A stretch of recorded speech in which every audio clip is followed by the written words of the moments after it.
ఒక simple quiz మన ఆలోచనలు, జ్ఞాపకాలు, మనం తీసుకునే నిర్ణయాల గురించి అసలు ఎలాంటి రహస్యాలు చెప్పగలదు? మనసు లోపలికి చేసే ఈ పర్యటనలో కొన్ని మామూలు ప్రశ్నలు మన గురించి ఎంత లోతైన విషయాలు చెప్తాయో చూద్దాం. సరే, ఇక మొదలు పెడదాం. ఈ ప్రశ్న వినడానికి చాలా సింపుల్గా అనిపిస్తోంది కదా, కాని ఒక్కసారి ఆలోచించండి. మనం ఒక విషయాన్ని ఎలా గుర్తుంచుకుంటాం, లేదా రెండు కష్టమైన ఎంపికల మధ్యలో ఉన్నప్పుడు ఎలా నిర్ణయం తీసుకుంటాం? ఇలాంటి చాలా పెద్ద విషయాల్ని కొన్ని సరళమైన ప్రశ్నల ద్వారానే అర్థం చేసుకోవచ్చు. మన ఈ ప్రయాణంలో 4 ముఖ్యమైన విషయాలు తెలుసుకోబోతున్నాం. ఫస్ట్, మన మెమొరీని టెస్ట్ చేసే ఒక క్విజ్తో మొదలుపెడదాం. తరువాత, నిర్ణయాలు తీసుకునేటప్పుడు మనం ఫేస్ చేసే మానసిక సంఘర్షణాల గురించి చూద్దాం. ఆ తరువాత, మన లోపలి ప్రపంచాన్ని శాస్త్రవేత్తలు ఎలా మ్యాప్ చేశారో తెలుసుకుని, ఫైనల్గా అసలు మనసును కొలవడం అనేది సాధ్యమేనా అనే టాపిక్ గురించి మాట్లాడుకుందాం. సరే, మనం మొదటి టాపిక్ జ్ఞాపక శక్తి. మనం ఏదైనా చదివినప్పుడు అది మనకు ఎంతవరకు గుర్తుంది అని కరెక్ట్గా కొరవడం ఎలా? దీనికోసం సైకాలజిస్టులు వాడే ఒక ఇంట్రెస్టింగ్ టెక్నిక్ గురించి ఇప్పుడు తెలుసుకుందాం. ఈ ఎగ్జామ్లో అడిగిన ఈ ప్రశ్న ఉంది చూసారా, ఇది సేవింగ్ మెథడ్ లేదా పొదుపు పద్ధతి అనే టెక్నిక్కు సంబంధించింది. పేరు వినడానికి కొంచెం వింతగా ఉన్నా ఇది మన మెమరీని కొలవడానికి చాలా తెలివైన మార్గం. అసలు ఈ పద్ధతి ఎలా పనిచేస్తుందో ఇప్పుడు చూద్దాం. సింపుల్గా చెప్పాలంటే, ఒక కొత్త టాపిక్ని మొదటిసారి చదవడానికి మీకు 1 గంట పట్టిందనుకుందాం. ఒక వారం తర్వాత మళ్ళీ అదే టాపిక్ చదివితే బహుశా అరగంటలోనే అయిపోవచ్చు. అక్కడ మీరు పొదుపు చేసిన ఆ అరగంట టైముంది కదా, అదే మీ మెమరీ ఎంత పవర్ఫుల్గా ఉందో చెప్పే కొలమానమన్నమాట. మనం కాలేజ్ పరీక్షలకు రివిజన్ చేసేటప్పుడు సరిగ్గా ఇదే జరుగుతుంది కదా. ఆదాయన సమయమే మన జ్ఞాపకశక్తికి ఒక ప్రూఫ్ లాంటిది. సో జ్ఞాపకశక్తిలాగే మన నిర్ణయాలు కూడా సైకాలజీలో చాలా ఇంపార్టెంట్. ఇప్పుడు ఆ టాపిక్లోకి వెళదాం. మనస్సులో జ్ఞాపకాలే కాదు, చాలా సంఘర్షణలు కూడా ఉంటాయి. కొన్నిసార్లు 2 మంచి ఉద్యోగాల్లో ఏది ఎంచుకోవాలో అర్థం కాదు, లేదా 2 నచ్చని పనుల్లో ఏదో ఒకటి చెయ్యాల్సొస్తుంది. ఈ మెంటల్ స్ట్రగుల్ వెనుక ఉన్న సైకాలజీ ఏంటో ఇప్పుడు చూద్దాం. ఈ ప్రశ్నలో కొన్ని మంచి ఉదాహరణలిచ్చారు. ఎక్కువ జీతం కాని ఎక్కువ పని, లేదా మంచి టీం కాని ఒక టఫ్ బాస్. ఇలాంటి సిచ్యువేషన్స్లో మన మనసు ఎంతలా నలిగిపోతుందో, ఆ సంఘర్షణల్లో ఉన్న రకాలేంటో ఇప్పుడు విశ్లేషిద్దాం. మనలో చాలామందికి ఈ ఫీలింగ్ ఎప్పుడో ఒకప్పుడు వచ్చుంటుంది, ఒకేసారి 2 వైపులా లాగుతున్నట్లు. చాలా కన్ఫ్యూజింగ్గా ఉంటుంది. సైకాలజీలో దీన్నే మానసిక సంఘర్షణ అంటారు. మరి ఇదొక్కటేనా అంటే కాదు, ఇందులో చాలా రకాలున్నాయి. ఈ సంఘర్షణలను 4 రకాలుగా చూడొచ్చు. 2 నచ్చిన వాటి మధ్య సెలెక్ట్ చేసుకోవడాన్ని అప్రోచ్ అంటారు.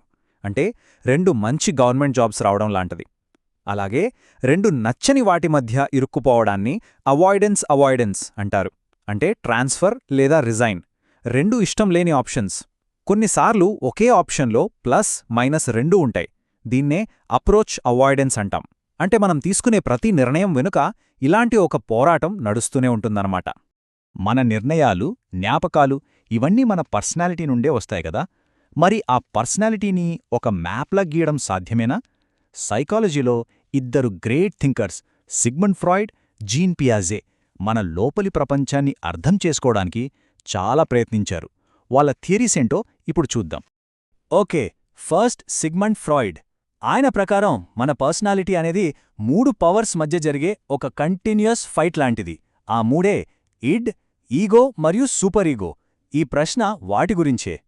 ఇడ్ అంటే మనలోని ఒక ప్రాథమికమైన కోరిక, నాకిది ఇప్పుడే కావాలి అని పట్టుబట్టే మనసులోని ఒక పసిపిల్లాడి స్వరం. దీనికి లాజిక్స్, రూల్స్తో అస్సలు సంబంధం ఉండదు. మరి ఇడ్ కోరికలన్నిటినీ అలా వదిలేస్తే కుదరదు కదా. అక్కడే ఈగో సీన్లోకొస్తుంది. ఇది మనసులోని ఒక రియలిస్ట్ లేదా మేనేజర్ లాంటిది. ఇడ్ కోరికలను రియాలిటీకి తగ్గట్టు తెలివిగా ఎలా తీర్చుకోవాలో ప్లాన్ వేస్తుంది. ఇక సూపర్ ఈగో, ఇది మన అంతరాత్మస్వరం, మన కాన్షియన్స్, ఏది తప్పు ఏది ఒప్పు అని మనకు గైడ్ చేస్తుంది. ఇది మన పేరెంట్స్ నుండి, సొసైటీ నుండి నేర్చుకున్న విలువలన్నిటినీ రిప్రజెంట్ చేస్తుంది. సో ఫ్రాయిడ్ ప్రకారం ఈ 3 కలిసి ఒక ఇంటర్నల్ కమిటీలా పనిచేస్తాయి. కోరికలు చెప్పే ఇడ్, వాస్తవాలు చూసే ఈగో, నైతికతను గుర్తుచేసే సూపర్ ఈగో. ఈ 3 మధ్య జరిగే నెగోసియేషనే మన బిహేవియర్ను డిసైడ్ చేస్తుంది. చాలా ఇంట్రెస్టింగ్ ఐడియా కదా. ఫ్రాయిడ్ మన పర్సనాలిటీ ఎలా ఏర్పడుతుందో చెప్తే, జీన్ పియాజే మన ఆలోచనా విధానం ఎలా డెవలప్ అవుతుందో వివరించారు. ముఖ్యంగా పిల్లల్లో ఈ ఎదుగుదల అనేది కొన్ని స్పెసిఫిక్ స్టేజెస్లో జరుగుతుందని చెప్పారు. ఈ ప్రశ్న ఆ స్టేజెస్ గురించే. పియాజే ప్రకారం పిల్లల థింకింగ్ ప్రాసెస్ 4 దశల్లో డెవలప్ అవుతుంది. ఫస్ట్ తమ సెన్సెస్ ద్వారా ప్రపంచాన్ని తెలుసుకోవటం దగ్గర మొదలుపెట్టి, ఆ తర్వాత భాష, లాజిక్, చివరికి అబ్స్ట్రాక్ట్ ఐడియాస్ వరకు వాళ్ల మెంటల్ వరల్డ్ పెరుగుతూ వెళ్తుంది. ఇప్పటిదాకా మనం మెమరీ, కాన్ఫ్లిక్ట్స్, పర్సనాలిటీ గురించి మాట్లాడుకున్నాం. కానీ ఈ క్వాలిటీస్ అన్నిటినీ నంబర్స్ రూపంలో కొలవడం సాధ్యమేనా?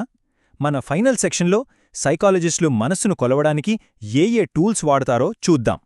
సైకాలజీలో డేటాను అనలైజ్ చేయడం చాలా ముఖ్యం. అందులో మధ్యగతం లేదా మీడియన్ అనేది ఒక బేసిక్ కాన్సెప్ట్.